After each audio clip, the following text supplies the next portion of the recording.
अस्सलातु वस्सलामु अलैका या रसूल अल्लाह व अला आलिका व अस्हाबिका या हबीब अल्लाह। अस्सलातु वस्सलामु अलैका या नबी अल्लाह व अला आलिका व अस्हाबिका या नूर अल्लाह।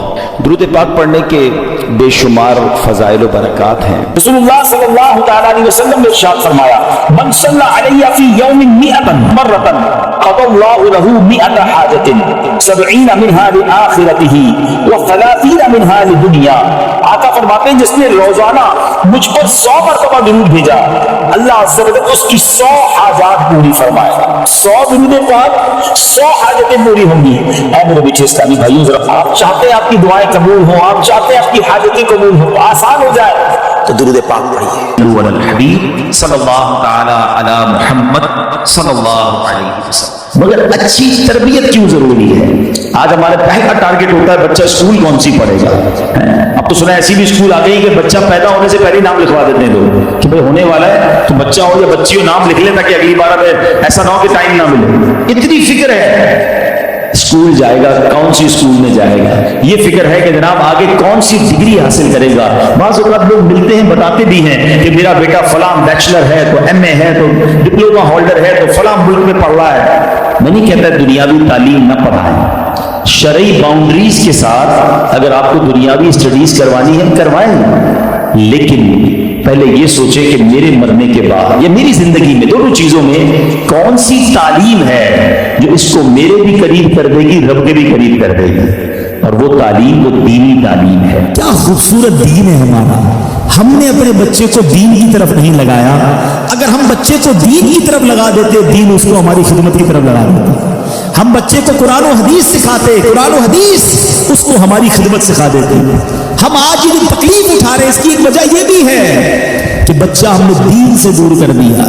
अगर आप चाहते हैं कि आपके बुढ़ापे का सहारा आपके बच्चे बने, आपके मरने के बाद भी आपके लिए सदका जारिया बने, तो आपने अपने बच्चों को दीन की तरफ लाना है। कुछ औलादे वो हैं जिनकी माँ बाप ने तरबियत ऐसी की, हम नहीं जाते तो खुद राब्ता कर रहे होते हैं कि माँ का इंतकाल हो गया, यार कुछ कुआं खुदवाना है, कोई मस्जिद बनानी है, तो मदरसे में मेरी माँ के लिए मुझे कुछ करना है। क्यों? माँ ने तरबियत ऐसी की, वालिद ने तरबियत ऐसी की, उन्हें माहौल ऐसा दिया कि माँ बाप के मरते ही उन्हें फिक्र हो गई कि मेरी माँ कब्र में अकेली है, मेरा वालिद कब्र में अकेला है, उसने रोज मुझे खाना खिलाया था, आज मैं रोज उसे सवाब पहुंचाने का कोई इंतजाम करूं। ये उस बच्चे के दिल में ख्याल कैसे आया? क्योंकि अल्लाह ने उसे अच्छा माहौल अता किया, माँ बाप ने उसको उस माहौल की तरफ बढ़ाया। तो खुदारा अपने बच्चों की ऐसी तरबियत करो कि बुढ़ापे में भी तुम्हारा साथ दे और मरने के बाद भी तुम्हारे लिए सदका जारिया का बाइस बन जाएं। आपके बच्चे आपके कदमों में रहेंगे अगर आपने बच्चों को दीनदार बना दिया। अल्लाह करे ये फॉर्मूला समझ आ जाए ना। हम समझते बच्चा मेरी बात माने, मेरी क्यों नहीं मानता? अरे पहले से अल्लाह रसूल की बात बनाने वाला बना दो, ये तुम्हारी भी मानने वाला बन जाएगा। क्योंकि जब ये जाएगा ना दीन की तरफ, इसे कुरान माँ बाप की तरफ भेजेगा, इसे हदीस माँ बाप की तरफ भेजेगी, इसे उलमाए किराम माँ बाप की तरफ भेजेंगे। तो मैं यहाँ वालिदैन से गुजारिश करूंगा।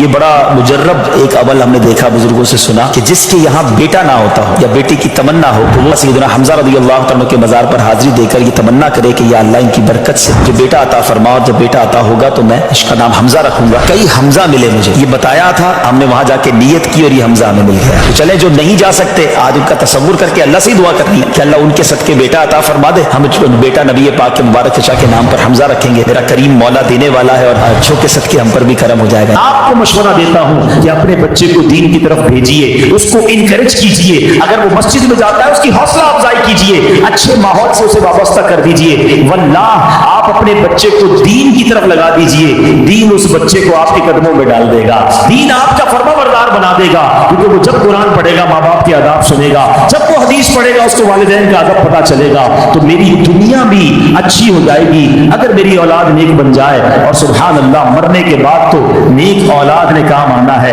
लोग कहते हैं हमारे बच्चों को बहुत सारे सॉफ्टवेयर आते हैं। अरे जनाब बहुत सारे मोबाइल के इसको फंक्शंस आते हैं। मुझे बताओ ना, मेरे मरने के बाद मेरी कब्र पर बैठकर गूगल, याहू, व्हाट्सएप या जनाब ईमो खोलकर मुझे वो इशारे सवाब करेगा, या कुरान पढ़ना आता होगा तो सवाब पहुंचाएगा, नमाजी होगा तो मेरे लिए दुआ करेगा। میں نے اس کو سخاوت کی عادت ڈالی ہوگی تو صدقہ خیرات کر کے میرے لیے صدقہ جاریہ کا باعث بنے گا.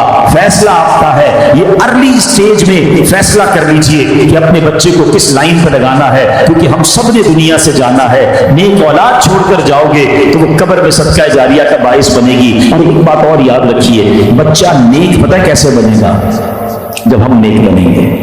بچے کا سب سے پہلی انسپریشن اس کے والدین ہیں. وہ باپ کو دیکھتا ہے میرا باپ نمازی ہے کہ نہیں. باپ کہے میں صرف جمعے کی نماز پڑھوں, بچہ 5 وقت کا نمازی بن جائے, ایسا مشکل ہے. ماں کہے میں بے پردہ گھوموں, میری بچی کے پا پردہ ہو جائے, ایسا بہت مشکل ہے. آپ کو اپنے آپ کو تبدیل کرنا ہوگا, اپنی بری عادتیں چھوڑنی ہوں گی. انشاءاللہ بچہ اس کو دیکھ کر نیک بننا شروع ہو جائے گا. دنیا میں کوئی بندہ بڑی ڈگری ہولڈر ہو جائے نا, بڑا افسر بن جائے, بڑے جناب اس کے پاس یوں سمجھیے کہ ڈپلومے ہوں, ہم نے دیکھا ہے کہ اب ماں باپ اس سے ڈر کے بات کر رہے ہیں کہ کہیں بچے کو برا نہ لگ جائے, بڑا افسر ہے, بہت پڑھا لکھا ہے, بڑا ڈگری ہولڈر ہے. مگر سچ بتاؤں کہ جب کسی کا بیٹا عالم بن جاتا ہے نا, مفتی بن جاتا ہے نا, تو اب وہ بیٹا ڈرتا ہے کہ کہیں ماں باپ کو برا نہ لگ جائے, کیونکہ اس کو شریعت نے بتایا ہے کہ ماں باپ کو اف نہ کہنا, ماں باپ کو تکلیف نہ دینا, ان کی دل آزاری نہ کرنا. اس کے دل میں تو ہر وقت یہ خوف رہتا ہے کہ کہیں میرے ماں باپ مجھ سے ناراض نہ ہو جائیں, کیونکہ حدیث پاک اس نے پڑھی ہوتی ہے, یہ سنی ہوتی ہے کہ جس کا مضمون ہے جس سے اس کے ماں باپ راضی اس سے اس کا رب راضی, جس سے اس کے ماں باپ ناراض اس سے اس کا رب ناراض. بدقسمتی سے ہم نے یہ بھی دیکھا کہ کئی ماں باپ اپنے بچوں کو دین کی طرف جانے سے روکتے ہیں, اور کچھ عرصے کے بعد ہم دیکھتے ہیں کہ وہ سر پکڑ کے بیٹھے ہوتے ہیں کہ بچہ ہاتھ سے چلا گیا. یاد رکھیے ہم نے نارملی دیکھا ہے, میجورٹی کی بات کر رہا ہوں, سب کی نہیں, کوئی ناراض نہ ہو جائے. میں ہر ٹاپک پر بہت دیر تک گفتگو کر سکتا ہوں, لیکن ظاہر ہے کہ مجھے ایک وقت کے اندر اپنا بیان کمپلیٹ کرنا ہے. میں بہت مختصر بات کر کے آگے بڑھ جاؤں گا. وہ لوگ جن کے ماں باپ حیات ہیں, خدا کی قسم یہ رب کی بہت بڑی نعمت ہے, ہمیشہ ان کی قدر کرنا. ماں باپ کا جو فرما بردار ہے وہ دنیا میں بھی کامیاب ہے اور آخرت میں بھی کامیاب ہے. ایک حدیث کا مضمون ہے, جس سے ماں باپ راضی اس سے اس کا رب راضی, جس کے ماں باپ اس سے ناراض اس سے اس کا رب ناراض. یاد رکھنا میرے بھائیوں, وہ میرے نوجوانوں جن کے ماں باپ حیات ہیں, ان کی قدر کرو, ان کی دعائیں لو. خدا کی قسم اس کو کامیابی سے کوئی نہیں روک سکتا جس کے ساتھ ماں باپ کی دعائیں ہیں, اور اس شخص کو بربادی سے کوئی نہیں روک سکتا جس کے ماں باپ اس سے ناراض ہیں. دنیا میں اور بہت سارے گناہ ہیں, ہر گناہ کی سزا, اس کا رزلٹ, اس کا عذاب جو ہے وہ بندے کو مرنے کے بعد پتہ چلتا ہے. مگر ماں باپ کی نافرمانی وہ گناہ ہے کہ جس کا عذاب بندے کو دنیا میں دکھایا جاتا ہے. جو ماں باپ کا نافرمان ہوتا ہے نا, اس کی اولاد دنیا میں اس کی نافرمان ہوتی ہے. آج آپ بہت سارے اسلام بھائی پرچیاں بھی دیتے ہیں, دعائیں بھی کرواتے ہیں. میں آپ کو ایک مشورہ دیتا ہوں, ادھر ادھر دعائیں مت کراؤ. جس کے پاس ماں ہے نا, اپنی ماں کے قدموں میں بیٹھ جاؤ. خدا کی قسم ماں دل سے دعا کر دے طوفان ٹل جایا کرتے ہیں. بھول گئے آپ کہ جنت میں موسیٰ کا پڑوسی بنا دیا اللہ نے. ایک کسائی کو ماں نے دعا دی تھی, اللہ نے موسیٰ کا جنت میں پڑوسی بنا دیا. کہ نبی پاک علیہ السلام فرماتے ہیں, حضرت عبداللہ ابن زبیر رضی اللہ عنہ سے روایت ہے کہ جو ماہ رجب میں کسی مسلمان کی پریشانی دور کرے, اللہ عز و جل اس کو جنت میں ایسا محل عطا فرمائے گا جو حد نظر تک وسیع ہوگا. تم رجب کا اکرام کرو, اللہ کریم 1000 کرامتوں کے ساتھ تمہارا اکرام فرمائے گا.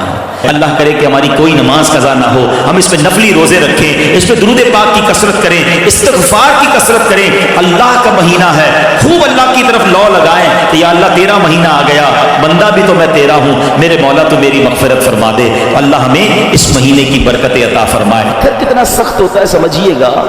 یاد رکھیے سختی کی اور بھی چیزیں ہوتی ہیں. لوہا بڑا سخت ہوتا ہے, لکڑی بڑی سخت ہوتی ہے, مگر لوہا آگ سے نرم ہو جاتا ہے. لکڑی پانی سے نرم ہو جاتی ہے, مگر پتھر کتنا سخت ہوتا ہے, نہ آگ میں گلتا ہے نہ گرمائش میں پگھلتا ہے. ہتھوڑے مار مار کے اس کا برادہ تو کر سکتے ہیں, چورا چورا کر سکتے ہیں, مگر نرم نہیں کر سکتے. تو قرآن نے مثال کیا دی کہ دل پتھر سے سخت ہو گئے. اچھا پھر کہا او اشد قسوہ, پتھر سے بھی زیادہ سخت ہو گئے. اللہ اکبر. ان دلوں کا عالم کیا ہوگا کہ جن کو قرآن کہہ رہا ہے کہ تمہارے دل پتھر جیسے سخت, بلکہ اس سے بھی زیادہ سخت ہو گئے. اللہ اکبر. اے میرے پیارے اسلام, حالانکہ پتھر کی ایک اور تعریف قرآن خود آگے بیان فرما رہا ہے وَإِنَّ مِنَ الْحِجَارَةِ لَمَا يَتَفَجَّرُ مِنْهُ الْأَنْهَارُ، پتھر میں تو کچھ وہ ہیں جن سے ندیاں بہتی ہیں، وَإِنَّ مِنْهَا لَمَا يَشَّقَّقُ فَيَخْرُجُ مِنْهُ الْمَاءُ،